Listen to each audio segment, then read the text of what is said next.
Nós vamos falar agora sobre as revoltas emancipacionistas ou também chamadas de revoltas separatistas. Essas revoltas, elas têm essa denominação devido a alguns pontos em comum que elas tiveram. Nesse bloco, a gente vai falar sobre a Inconfidência Mineira e sobre a Inconfidência Baiana ou Conjuração Baiana também, tá? Gente, seguinte, essas revoltas, elas vão ter essa nomenclatura emancipacionista ou separatista, né? Devido, é bem simples a gente pensar, emancipar ou separar-se é se tornar livre, se tornar independente.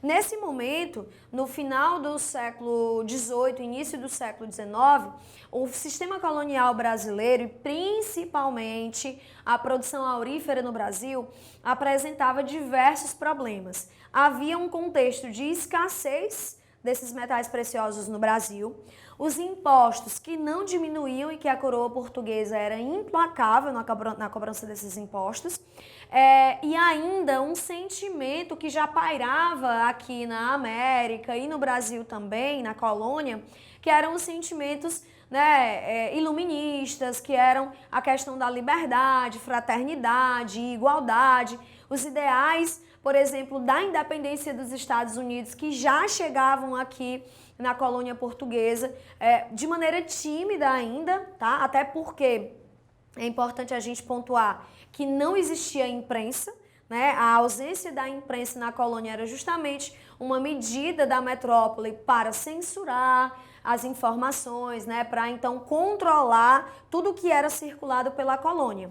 No entanto, essa censura e a ausência da imprensa não foi suficiente para que as ideias iluministas, as ideias da Revolução Americana, que é a independência dos Estados Unidos, e as ideias também da Revolução Francesa chegassem aqui na colônia portuguesa, tá? Que nós chegassem aqui no Brasil, certo? Então, essas revoltas separatistas, elas vão ser chamadas dessa forma porque um dos principais objetivos era não só a independência do Brasil com relação a Portugal, né, a emancipação do Brasil, mas também um projeto republicano, incentivados pela independência e a República Norte-Americana principalmente, tá? Essas revoltas, elas vão ter um caráter nacionalista e aqui é importante a gente fazer um parêntese. Professora, será que a gente já pode falar em Brasil no final do século XVIII e início do século XIX? Será que a gente já pode falar em unidade territorial? Será que a gente já pode falar em um sentimento nacionalista? Será que a gente já pode falar na construção do ideário de uma nação? Isso é muito ainda, né? Isso ainda falta muito consenso na historiografia. Mas uma coisa é importante a gente pontuar. A colônia portuguesa, né, na verdade o Brasil, ela era ainda uma colônia muito, como é que eu posso dizer para vocês? Era ainda muito local. Não havia uma unidade nacional, não havia um sentimento aprofundado de um Brasil, não havia esse sentimento de brasilidade, isso ainda era muito regional, ainda era muito local. Tanto é que quando a gente for falar de Inconfidência Mineira, a gente percebe que a proposta deles era uma independência e uma república para ser proclamada ali naquela região das Minas Gerais. Como também na Inconfidência Baiana ou na Conjuração Baiana, havia um projeto de independência e república para aquela região. Né? Então é difícil a gente ainda falar de unidade, de unidade nacionalista, de unidade territorial. Mas esse sentimento, né, de independência, esse sentimento de necessidade de liberdade e de autonomia, ele já nascia no seio dessas capitanias, né, dessas regiões como Minas Gerais, como Bahia, por exemplo, tá certo? Bem, e aí como eu já citei, todas essas revoltas, elas foram influenciadas pelos sentimentos, né, pelas ideias iluministas, pelo ideário da independência dos Estados Unidos e também pela Revolução Francesa, tá? Então a gente vai falar agora sobre... Opa, voltei um pouquinho. A gente vai falar agora sobre a Inconfidência Mineira, que é uma das temáticas, gente, que mais são cobradas nos vestibulares, tá? A Inconfidência Mineira, ela acontece no final do período colonial no Brasil.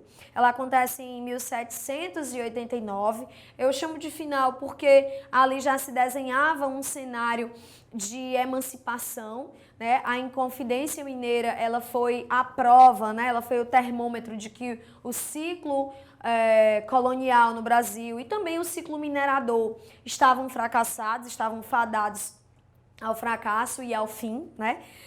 E a Inconfidência Mineira, ela vai justamente dialogar com esse cenário de crise, com esse cenário de insatisfação, certo? Bem, a Inconfidência Mineira, ela acontece na região, na capitania, né, de Minas Gerais, na região de Minas Gerais, justamente devido à escassez do ouro e devido à implantação de uma cobrança violenta de impostos, dos impostos, que era a chamada derrama. Para isso a gente tem que entender o seguinte, quando a região, né, quando a capitania, ela não conseguia pagar as 100 arrobas de ouro anual, o governador da capitania, ele era autorizado pela coroa portuguesa de baixar a derrama.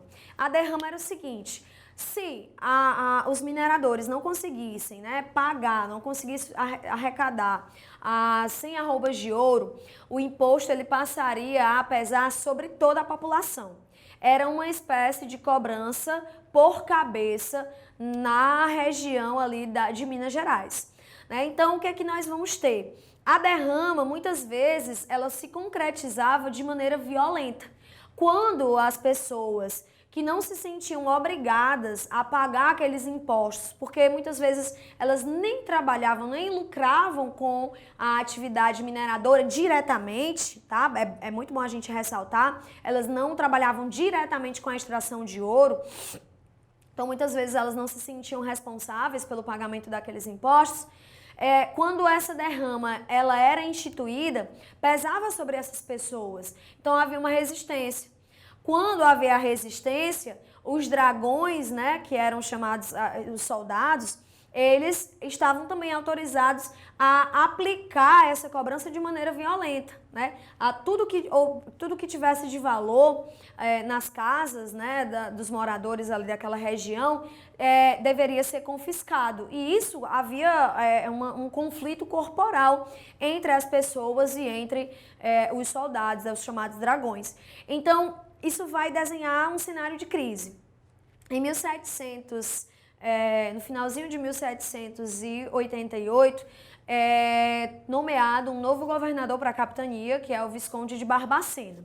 O Visconde de Barbacena, ele estava autorizado pela coroa portuguesa a baixar, no início do ano de 1789, a cobrança da derrama. E isso já assusta, de fato, os colonos, né? Só, gente, que assim, é importante a gente pontuar que a Inconfidência Mineira, ela foi pensada por uma classe mais elitista, né? Se a gente pensar que a Inconfidência Mineira, ela teve uma influência iluminista, ela teve a influência das ideias da independência norte-americana, é óbvio que essas ideias, até para chegarem aqui, elas precisavam, então, de uma espécie de ponte, né, com pessoas letradas.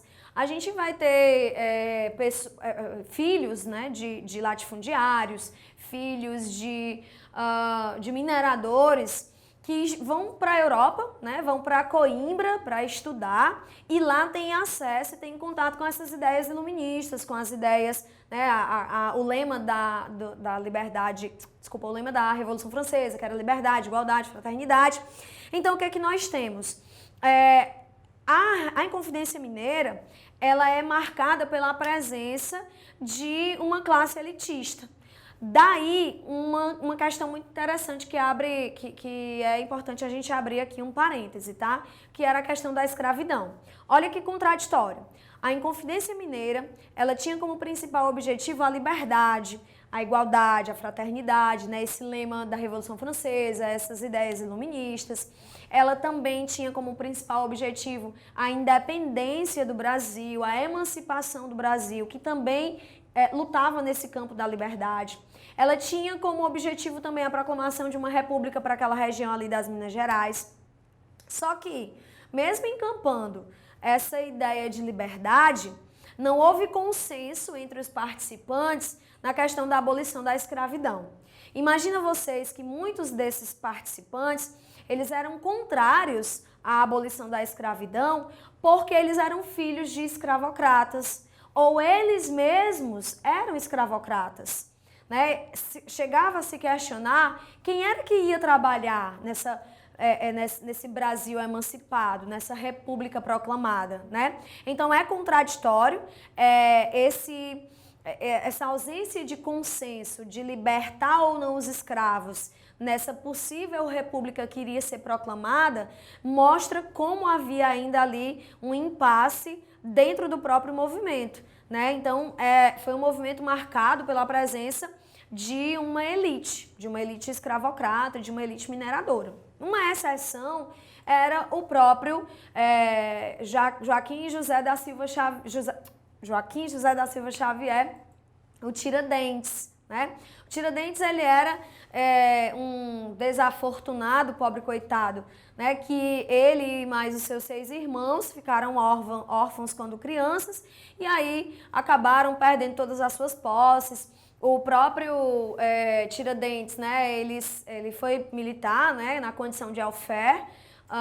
Nas horas vagas ele também trabalhava como dentista, daí o apelido Tiradentes, né? Mas ele, dentre os participantes, ele era o mais desafortunado, digamos assim, ele era o mais pobre na verdade. Então, a gente vai perceber que lá na sentença dos revoltosos, a dele é a mais dura, é a mais cruel, tá? Então, eu acredito que eu já devo ter feito essa explanação geral para vocês, né, explorando aí as causas e os objetivos, tá?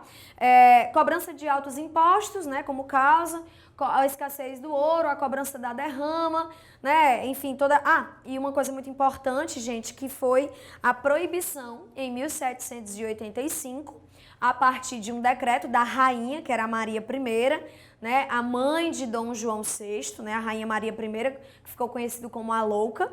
Ela baixa um decreto, ela baixa um alvará, onde proibia qualquer tipo de produção manufatureira na colônia.